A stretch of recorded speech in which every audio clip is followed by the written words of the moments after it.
యేసుక్రీస్తు నామములో మీకు అందరికీ వందములు. అంతటా అందరూ మారు మనసు పొందమని దేవుని ఆజ్ఞ అని దేవుని వాక్యం చూస్తాం. ఈ లోకంలోకి యేసు ప్రభువు వచ్చినప్పుడు అందరూ మారు మనసు పొందాలని ఆయన ఆజ్ఞ ఇవ్వడం జరిగింది. ఎందుకంటే ప్రపంచం అంతా కూడా మరి కొ- మరి కులము లేదా మతము ఏ భేదం లేదు, ఎటువంటి భేదం లేకుండా అందరూ మారు మనసు పొందాలి, ప్రతి మానవుడు మారుమనసు పొందాలి అని దేవుడు ఆజ్ఞ ఇచ్చినాడు. కాబట్టి ప్రతి ఒక్కరు కూడా మారుమనసు పొందాలి. మారుమనసు అంటే ఏంటి?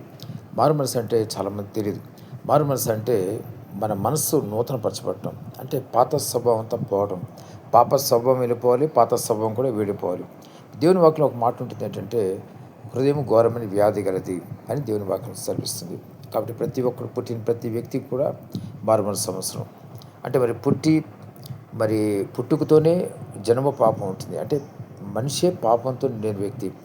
కాబట్టి ఎప్పుడైతే అవ్వ మరి ఆ దినముల్లో దేవునికి లోబడకుండా తినకుండా పండు తినదో అప్పటి నుంచి పాపం స్టార్ట్ అయింది మనిషి యొక్క శరీరంలో.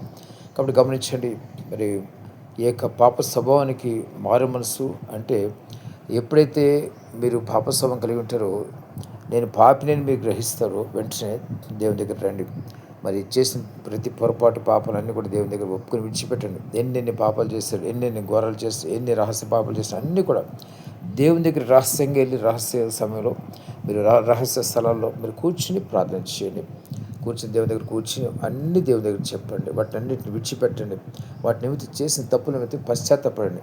ఎప్పుడైతే మీ హృదయంలో పశ్చాత్తాపం కలుగుతుందో అప్పుడు దేవుడు క్షమించి పరిశుద్ధపరుస్తాడు.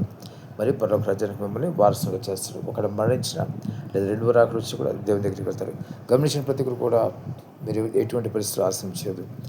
హృదయంలో పశ్చాత్తాపం అంటే గమనించే పశ్చాత్తాపం అంటే ఎలా ఉంటుందంటే, మీరు చేసిన తప్పు అని మీ హృదయంలో గ్రహింపు కలుగుతుంది. నేను చేసిన పొరపాటు తప్పు తప్పు తప్పు అని మీ హృదయంలో ఒకటే మీకు చెప్తూ ఉంటుంది మనస్సాక్షి. అప్పుడు వెంటనే వాటిని దేవుని దగ్గర ఒప్పుకొని విడిచిపెట్టాలి.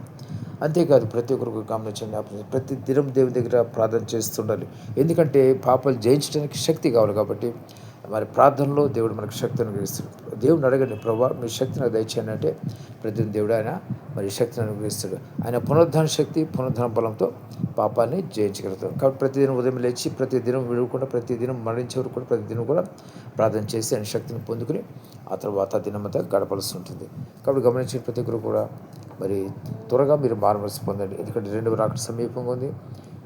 దేవుని ఒకటి దినాలు కూడా సమీపంగా ఉన్నాయి. కాబట్టి త్వరగా మారుమనసు పొందితే మీరు ధన్యులు అవుతారు, పరలోక రాజ్యానికి వారసులు అవుతారు. మీరు ఎప్పుడు మరణించినా దేవుని రాకడ ఎప్పుడు వచ్చినా కూడా పరలోక రాజ్యానికి చేరుకుంటారు. దేవుడి మాట దీవించును గాక. ఆమేన్.